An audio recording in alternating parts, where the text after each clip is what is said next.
अगर आतंकवादी भी और मुस्लिम है तो उसके गले मिलने जाते हैं। मोहनचंद शर्मा की शहादत को यही दिग्विजय सिंह थे जिन्होंने कहा था फेक एनकाउंटर है, आतंकवादी के घर गए थे, जिसे सर्वोच्च न्यायालय ने फांसी की सजा दी थी।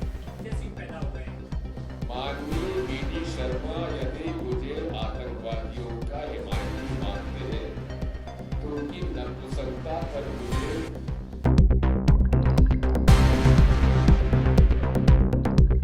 मैं हूं ब्रजेंद्र मिश्रा, आप देख रहे हैं न्यूज ट्रैप ऑनलाइन। सुर्खियों में अगर बने रहना है तो कोई इनसे सीखे। नाम है दिग्विजय सिंह, पूर्व मुख्यमंत्री मध्य प्रदेश, कांग्रेस के वरिष्ठ नेता, कांग्रेस के ऐसे नेता जो अपनी टिप्पणी से बवाल मचवा देते हैं, बखेड़ा खड़ा करा देते हैं।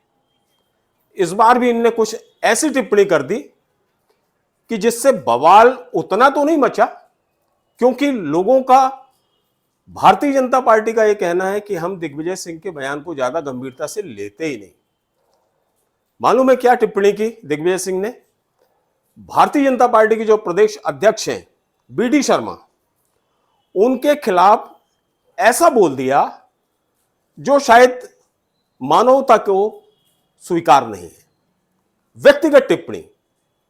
हम सबसे पहले सुनवाते हैं कि दिग्गी राजा ने बीडी शर्मा के लिए आखिर क्या कहा है। सुनिए। कि दिग्विजय सिंह आतंकवादियों से अच्छे संबंध है। दूसरा, रामेश्वर शर्मा ने एक बयान दिया है, तो कल मुसलमानों को लेकर आपने नौकरी को लेकर बात कही थी, तो उन्होंने कहा था कि अब दूसरे जिन्ना दिग्विजय सिंह पैदा हो गए हैं। माननीय बीडी शर्मा यदि मुझे आतंकवादियों का हिमायती मानते हैं तो उनकी नपुंसकता पर मुझे निराशा होती है। जो व्यक्ति सरकार में ट्रिपल इंजन सरकार, केंद्र, राज्य, नगर पालिका, नगर निगम,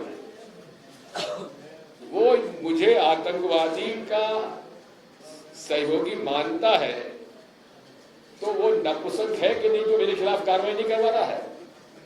रामेश्वर शर्मा स्वाभाविक है, दिग्विजय सिंह ने जब नपुंसक जैसे शब्द का इस्तेमाल किया तो बखेड़ा तो खड़ा होना था। भारतीय जनता पार्टी के लोग बहुत ज्यादा आक्रोशित हो गए, हालांकि बहुत खुलकर नहीं बोले। हमने जबलपुर के जो भाजपा के नगर अध्यक्ष हैं प्रभात साहू, उनसे बात की, उनकी प्रतिक्रिया ली। सुनिए उनका क्या कहना था। प्रभात भैया, ये जो पूर्व मुख्यमंत्री हैं कांग्रेस के दिग्विजय सिंह, इनने बहुत आपत्तिजनक टिप्पणी की है बीडी शर्मा जी के खिलाफ। उनको नपुंसक बताया है अपने इंटरव्यू में।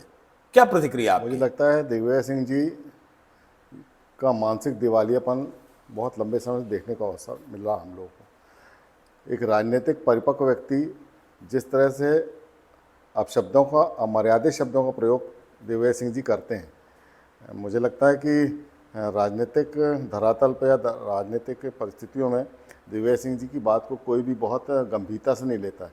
लेकिन जिस तरह से उन्होंने जो शब्द उपयोग किया है भारतीय जनता पार्टी के प्रदेश के अध्यक्ष के खिलाफ, मैं उसकी निंदा करता हूं। और मैं ऐसा मानता हूं कि उन्हें कम से कम इस बात का, अपनी उम्र का भी ख्याल रखना चाहिए कि वास्तव में वो कह किसके लिए कह रहे हैं और क्या बोल रहे हैं। राजनीतिक क्षेत्रों में काम करना, विरोध करना अपनी बात है। ट्रिपल इंजन की सरकार है, इसमें भी कोई दो मत नहीं। लेकिन कांग्रेस हमेशा आतंकवाद के समर्थन में रही है। इस बात को दिग्विजय सिंह कैसे नकार सकते हैं? उनके कार्यकाल में जिस तरह से आतंकवाद पूरे देश के अंदर बढ़ा, और आज पूरे देश के अंदर जो वातावरण दिख रहा है वो अलग दिख रहा है, तो वो तो आतंकवादियों के समर्थक थे ही। और कांग्रेस क्यों उस समय मौन रही? और आज जो परिस्थितियाँ हैं कि पूरे देश के अंदर माननीय मोदी जी के नेतृत्व में पूरे विश्व के अंदर भारत का डंका बज रहा है, तो मैं दिग्विजय सिंह की बात को बहुत हल्के में लेता हूं और उनके इस हल्केपन की मैं निंदा करता हूं। लेकिन उनकी हल्की बात से तो बहुत बड़ा बवाल मच जाता है। मुझे नहीं लगता कि राजनीतिक क्षेत्र में भारतीय जनता पार्टी ने विशेषकर दिग्विजय सिंह के इस बयान को गंभीरता से लिया हो, क्योंकि पिछले लंबे समय से आप देखिए, जब भी उनके बयान आए तो बहुत ओछे और बहुत अमर्यादित आए। आपको क्या लगता है कि इससे कांग्रेस को कितना फायदा होगा या नुकसान होगा? कोई फायदा नहीं होने, इन जैसे लोगों के कारण ही तो कांग्रेस की लुटिया डूब रही है। बिल्कुल साफ है कि दिग्विजय सिंह की इस तरह की टिप्पणियां कोई नई नहीं है, और ये कांग्रेस के इकलौते ऐसे नेता हैं जिनके बयान को पार्टी के नेता भी गंभीरता से नहीं लेते। इनकी इस टिप्पणी पर हमने कांग्रेस के तमाम नेताओं की राय जानना चाहिए कि साहब आपका स्टैंड क्या है, आपका स्टेटमेंट क्या है। तो सभी कांग्रेस के नेताओं ने यह कहा कि साहब ये दिग्गी राजा की खुद की पर्सनल टिप्पणी है, उनके बयान है, इससे हम कांग्रेसियों का कोई सरोकार नहीं है। तो ये स्थिति है दिग्विजय सिंह जी की, जो अपने बयानों से सुर्खियां बटोरते रहते हैं, चर्चा में बने रहते हैं, और जिन मुद्दों पर वास्तव में बोलना होता है तो शायद दिग्विजय सिंह नहीं बोलते। इसका मतलब यह नहीं है कि दिग्विजय सिंह किसी मुद्दे पर नहीं बोलते। बहुत से इशू ऐसे हैं जिसमें दिग्विजय सिंह ही बोलते हैं, दूसरे नेता कतराते हैं। लेकिन जब दिग्विजय सिंह बोलने लगते हैं तो कुछ जगह इतना ज्यादा बोल जाते हैं कि लोगों को वो हजम नहीं होता। और आज की जो टिप्पणी है यही है।